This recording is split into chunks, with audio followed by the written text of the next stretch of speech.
श्री शिवाय नमस्तुभ्यम। भोलेनाथ की कृपा आप सभी भक्तों पर हमेशा बनी रहे। आइए सुनते हैं वैशाख मास महात्म्य का 15वां अध्याय। राजा ने सारे शहर में यह सूचना कराई कि 8 वर्ष की आयु से लेकर 80 वर्ष की आयु तक का जो भी मनुष्य मेष की संक्रांति में सूर्योदय से पहले स्नान नहीं करेगा, वह दंडनीय समझा जाकर शहर से निकलवा दिया जाएगा। पुत्र, भार्या, इष्ट मित्र चाहे कोई भी हो, वैशाख मास के धर्म का पालन नहीं करेगा, मैं उसको चोर के समान दंड दूंगा।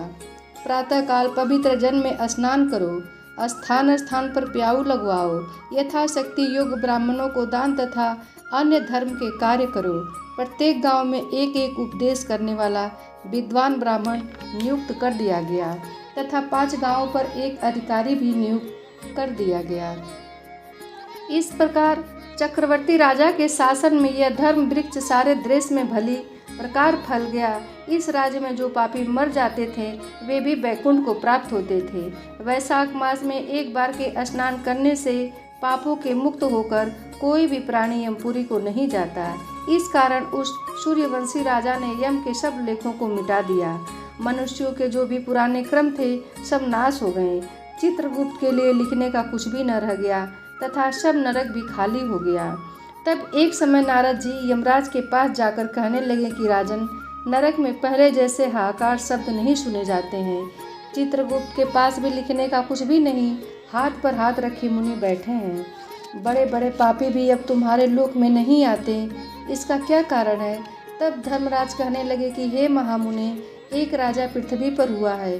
अपने राज्य में उसने आज्ञा दी है कि जो कोई वैशाख मास के धर्मों का पालन नहीं करेगा वह दंडनीय होगा। इसलिए उसके डर के मारे राज्य के सभी प्राणी वैशाख मास के धर्मों का पालन कर वैकुंठ को जा रहे हैं। कर्मों के नाश से चित्रगुप्त के लिए लिखने को कुछ भी न रहा और मैं काठ की मूर्ति के समान बैठा हूँ। अब मैं युद्ध करके उस राजा को मारूंगा, क्योंकि मेरे पास अब कुछ काम न रहा और सेवक को स्वामी का कार्य अवश्य करना चाहिए। यदि वह मुझसे नहीं मरेगा तो ब्रह्मा जी के पास जाकर सब प्रकार के वृत्तांत बताकर निवेदन करूंगा। इस प्रकार नारद जी से कहकर यमराज मृत्यु, रोग, जरा आदि सब सेवकों और अपने दूतों के साथ लेकर दंड धारण कर भैंसे पर चढ़ पृथ्वी पर आया और सिंहनाद करते हुए उस राजा की नगरी को चारों ओर से घेर लिया। इससे समस्त प्रजा अत्यंत भयभीत हो गई। राजा भी यह सुनकर कि यम ने नगर को घेर लिया है, अपनी सेना को सजाकर नगर के बाहर आया। राजा ने थोड़ी देर में ही मृत्यु, काल तथा रोग और यमराज के दूसरे दैत्यों को मारकर भगा दिया। तब भैंसे पर सवार यमराज स्वयं राजा के सन्मुख आया और भीषण गर्जना करके राजा पर बाण चलाने लगा। राजा ने 3 बाणों से उसके धनुष को काट दिया। अब यम ढाल और तलवार ले राजा को मारने के लिए चला। तब राजा ने उसकी ढाल तलवार भी काट दी और काले सर्प जैसी फुंकार मारता हुआ क्रोधित होकर एक बाण यम के मस्तक पर मारा। तब यमराज ने क्रोधित हो दंड उठाया और उसको ब्रह्मास्त्र से अभिमंत्रित कर राजा पर छोड़ दिया। उस समय बड़ा हाहाकार मच गया। तब भगवान विष्णु ने अपने भक्त की रक्षा के लिए सुदर्शन चक्र छोड़ा, जो युद्ध स्थल में आ पहुंचा और दंड से युद्ध कर ब्रह्मास्त्र का निवारण करता हुआ यमराज को मारने लगा। यह देख वह भक्त राजा भयभीत होकर चक्र की स्तुति करने लगा कि हे भगवान, विष्णु के हाथ के आभूषण सहस्त्र बार तुम्हें मेरा नमस्कार है। भगवान तुमको सारे लोगों की रक्षा के लिए धारण करते हैं, क्योंकि जो देवता के द्रोही हैं तुम उनके काल हो। सो हे जगपते, इस यम की रक्षा करो। ऐसी स्तुति सुनकर यम चक्र को राजा के पास छोड़ स्वयं वैकुंठ को चला गया। फिर यम उदासीन होकर ब्रह्मलोक में ब्रह्मा जी के पास गया।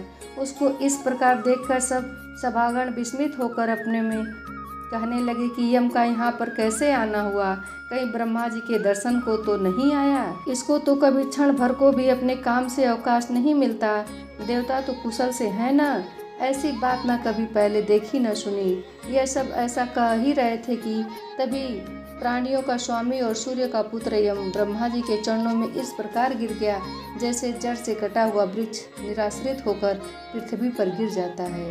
यम त्राहि त्राहि पुकारने लगा कि हे देवेश, मेरा अत्यंत अपमान हो गया। मेरे वस्त्र व बही खाते फाड़ डाले और मुझको अत्यंत पीटा गया है। मेरी प्रतिष्ठा और मर्यादा सब भंग हो गई है। हे कमलासन, आपके होते हुए मेरी यह दुर्गति हुई। ऐसा कह यह पृथ्वी पर गिर गया। तब वहाँ पर बड़ा कोलाहल हुआ। सब आपस में विचार करने लगे, जो अस्थावर जंगम, सबको खाने वाला, मनुष्यों को संताप देने वाला दुखी कैसे हो गया। तब पवन ने आकर ब्रह्मा जी की आज्ञा अनुसार सबकी वाणी रोक दी और अपनी विशाल भुजाओं से यम को उठाया। फिर समस्त संसार में विचरने लगा। उदार बुद्धि पवन उसे आसन पर बिठाकर कहने लगा कि किसने तेरा अपमान किया, तुमको तुम्हारे स्थान से निकाल दिया, तुम्हारे वस्त्र वही खाते किसने फाड़ डाले। सो यह वृत्तांत तुम ब्रह्मा जी के सन्मुख हो कहो। जो सबके पितामह हैं वही तुम्हारे दुख दूर करेंगे। इति श्री वैशाख महात्म्य का 15वां अध्याय।